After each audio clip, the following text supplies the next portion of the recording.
Magandang umaga po mga kapatid sa bawat isa sa atin sa pangalan ng ating Panginoong Hesus. Narito po tayo sa ating pong Grace and Promises Daily Devotion. Ngayon po mga kapatid ay December 3, isa na naman pong araw na ibiniyaya sa atin ng Diyos. Mga kapatid, tayo po ay magsimula sa isa pong panalangin. Panginoon, kami po ay nagpapasalamat dahil napakabuti po ninyo sa amin, napakamabait po ninyo sa amin at napakamatapat po ninyo sa amin.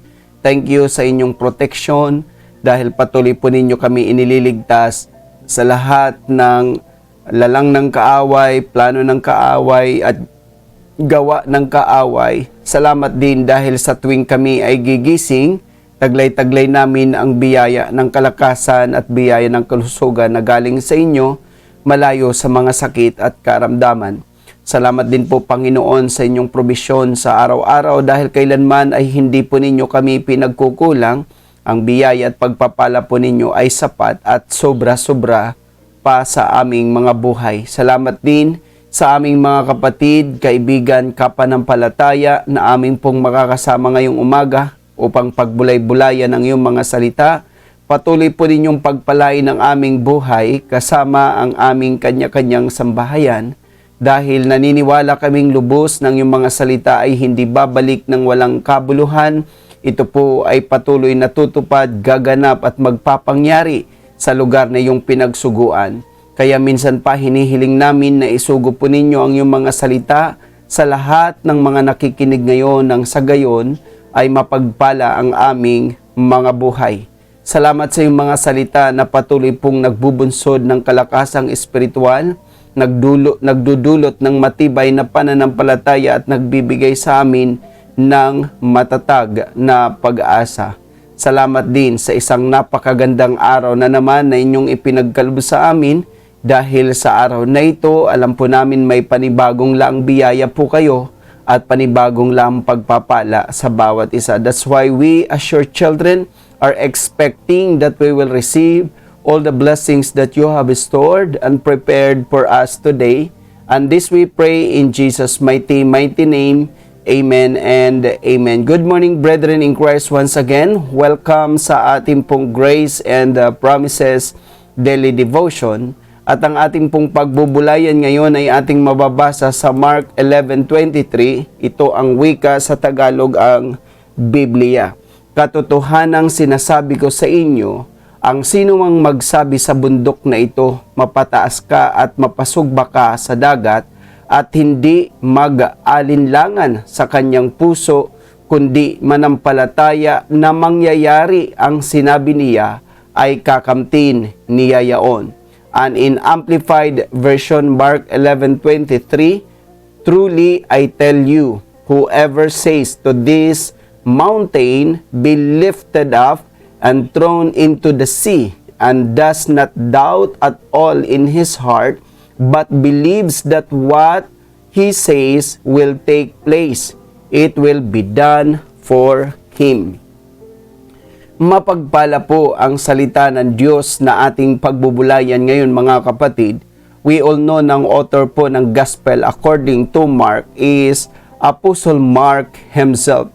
And Apostle Mark, known as John Mark also, and he accompanied the missions of Paul, brethren in Christ. At dito ay kanyang naisulat ang very utterance ng ating Panginoon Kristo nang kausap niya ang kanyang mga alagad na sinasabi ng ating Panginoong katotohanan, sinasabi ko sa inyo na ang sino mang magsabi sa bundok na ito. Literally, Jesus ay mayroon po siyang itinuturong bundok way back then. At ang sabi niya po ng ating Panginoon na kung sasabihin man lamang nitong kanyang mga alagad na mapataas ka at mapasugba ka sa dagat, ito ay susunod basta't sasampalataya lamang sa Kanya at hindi po mag-aalinlangan sa kanilang mga puso. Mga kapatid, why the Lord Jesus Christ used the mountain? Kasi it is very, very impossible things to happen para po sa kasangkatauhan Subalit, ginamit ito ng Panginoon para kanyang ma-portray sa lahat ng mga tao na sa Diyos ay walang imposible. Sa tao, maaaring imposible, maaaring hindi mapangyayari, maaaring hindi matutupad, subalit sa Diyos ay hindi gayon. Dahil sa Diyos ay walang bagay na imposible. Kaya mga kapatid, if we only believe in the Lord Jesus Christ without doubting in our hearts, brethren in Christ, everything we say ay mangyayari sa atin. Wala naman po tayong ibang sasabihin kundi pawang magagandang sasabihin, mabubuting sasabihin, at maiinam na sasabihin, mga kapatid. Because if we believe the Lord Jesus Christ, we're no longer doing it, kundi si Jesus Christ na po ang gagawa sa atin. Again, for human, it is impossible na mapataas ang bundok at mapasugba sa dagat. But in God, whom we believe, brethren in Christ, ay kaya pong gawin ang bagay na ito. Our today's message entitled, "We should not doubt at all in our hearts when we speaks." Dahil naniniwala naman po tayo that there's power in our tongue. Kaya tayo, sa ating mga sasalitain, huwag tayong mag-alinlangan. Again, kapag nagsalita tayo na may pananampalataya, hindi na po tayo ang gagawa, kundi ang Diyos na sinampalatayanan natin ang gagawa sa mga bagay na ating sinalita. Kaya let us be careful of what we speak dahil may power. Ang sabi nga po ng Proverbs, life and death is in the power of our tongue. Kaya kung tayo man ay magsasalita, mga kapatid, magsalita tayo ng mga magagandang salita, mabubuting salita, maiinam na salita. And of course, dahil iyan po ay lahat positibo, walang negatibo, believes in our hearts that everything we speak will happen or will come to pass. And our today's word, in which we need to agree, believe, claim, and declare, as what I repeatedly say, it is not sufficient for the word that we will just read it, study it, or hear it from someone who is teaching and preaching to us. We have to agree it personally, believe it personally, claim it personally, and declare it personally, so that there will be manifestations in our lives. And brethren, I admonish every one of us, let us aim the great faith so that there will be great manifestations in our lives. And our today's grace and promises that we are going to tackle, we will acronym the word CODED, C-O-D-E-D, brethren in Christ. And these are, sabihin natin, can be synonyms of the word speak. Subalit mga kapatid, beyond that, because every word has its own definition na dapat ho natin maunawaan. And of course, brethren in Christ, tandaan po natin, lagi sinasabi natin na we are the prophet of our own life, brethren in Christ.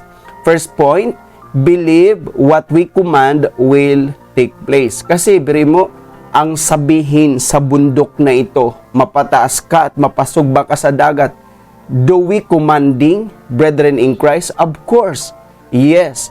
Nagko-command tayo. Kaya mga kapatid, dahil ito ay lumabas sa ating bibig, dahil ito ay ating sinalita, mga kapatid, it will come to pass or it will take place without doubting in our hearts, without any iota of doubt in our hearts, brethren. Kaya mag-command tayo ng mga pagpapala, mag-command tayo ng mga biyaya na dumako at mangyari sa ating mga buhay. Again, believing only without any iota of doubts in our hearts.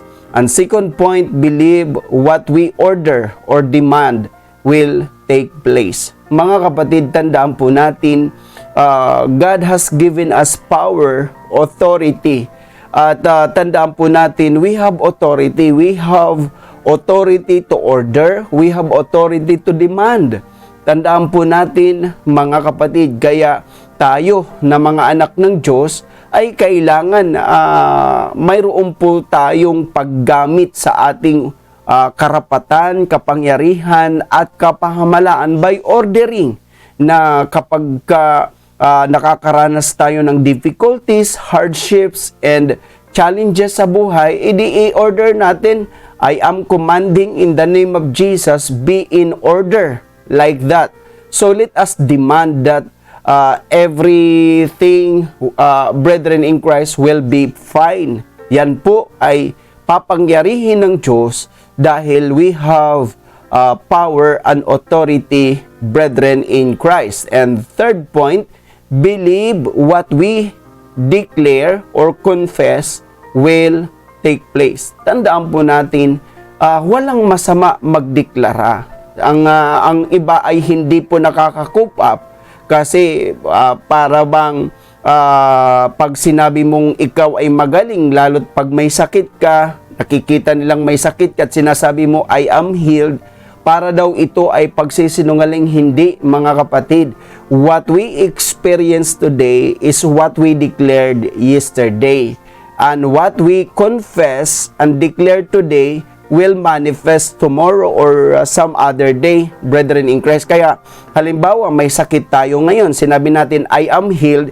So, nagdideklara ka na iyon ang gusto mong mangyari mamaya, bukas o sa susunod na araw. So, ang declaration, brethren in Christ, ito po ay declaration of faith. Bakit po? Kasi di ba po, ang sabi ng ang pananampalataya is the substance of the things we hope for and the evidence of the things we do not see. So, mga kapatid, tandaan po natin, pag nagdideklara tayo, we're hoping na ang ating mga dinideclare will happen pa lang. Will happen. Hindi tayo nagdideklara sa what is the present situation.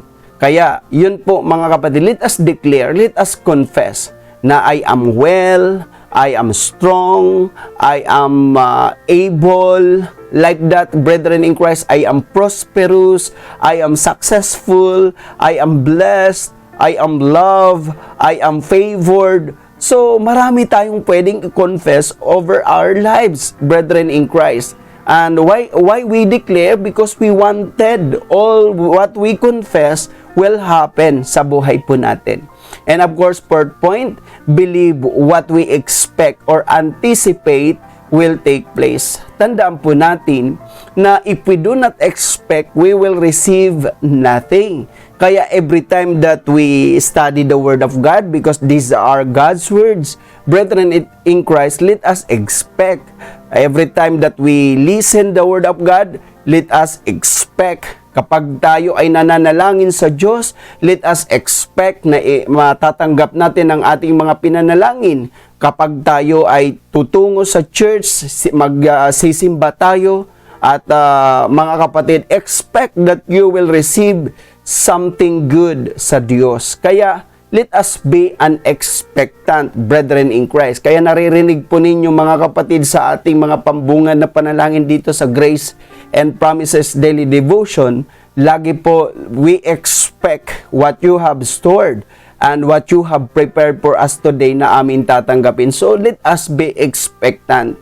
Bawat paglapit mo sa Lord, sa trono ng kanyang biyaya, sa trono ng kanyang awa, mga kapatid, what we expect is what we get, brethren in Christ. And fifth point, last point, believe what we decree will take place.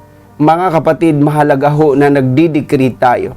Nakakalungkot din dahil kapag ang pag-asa ay mayroon pong tinatawag forecast na may darating na malakas na bagyo, ang mga Kristiyano is parang natatakot, naghahanda kasi may darating. Mga kapatid, pwede ho tayong mag-decree na wag dumating ang bagyo, lumihis ito, mga kapatid, at mapasugba sa dagat. That is decree. Kaysa mag-i-expect tayo. Di ba naririnig natin sa mga ating mga tagapanalangin na hindi lamang po tayo depensa ng depensa. Dapat umuopensa din po tayo sa kaaway. Kaya in doing so, magagawa natin yan by decreeing, brethren in Christ. Magdi-decree ho tayo.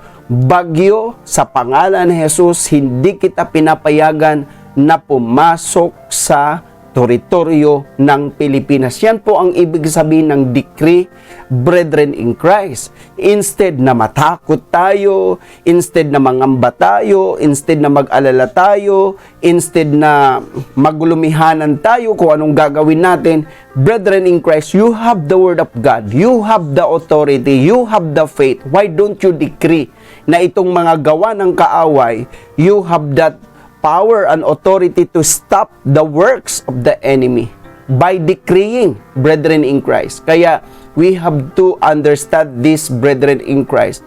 We have to use our authority. To sum up of what our today's message, which entitled, we should not doubt at all in our hearts when we speaks. And our today's grace and promises that we tackled, we acronym the word coded, C-O-D-E-D. First point, believe what we command will take place. Second point, believe what we order or demand will take place. And third point, believe what we declare or confess will take place. Fourth point, believe what we expect or anticipate will take place. And fifth point, last point, believe what we decree will take place. And these are the acronym of the word coded: command, order, declare, expect, and decree, brethren in Christ.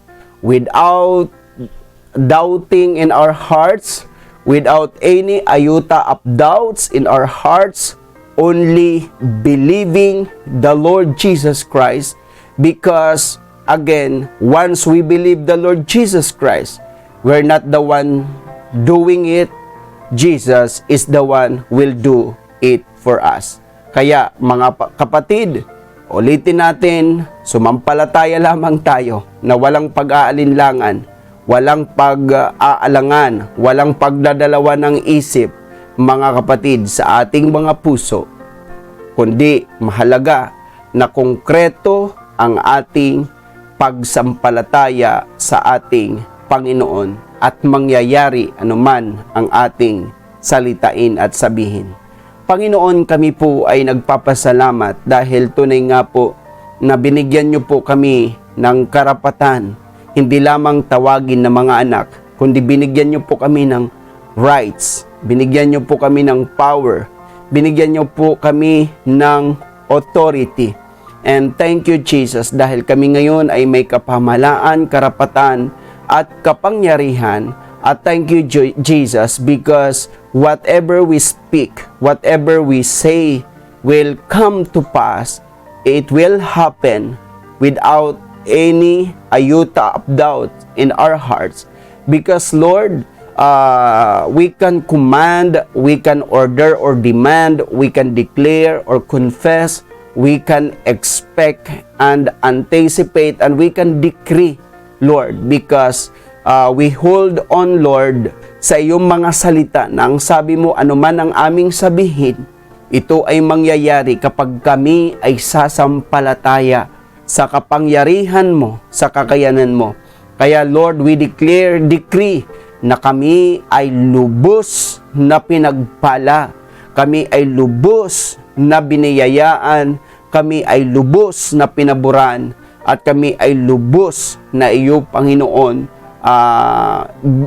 binigyan ng lahat ng mga pagpapala sa aming mga buhay. Thank you, Jesus, for blessing us spiritually, intellectually, emotionally, physically, materially, financially, in all aspects of our lives. Patuloy niyo po i-bless ang aming mga kapatid na may mga negosyo, ang aming mga kapatid na may mga trabaho, ang aming mga kapatid na nag-aaral, at sa aming mga kapatid na nasa kanya-kanyang bahay, because you promised us that whatever we do with our hands will be blessed. Salamat din sa araw na ito dahil minsan pa namin tatanggapin ang iyong mayaman laang biyaya at pagpapala.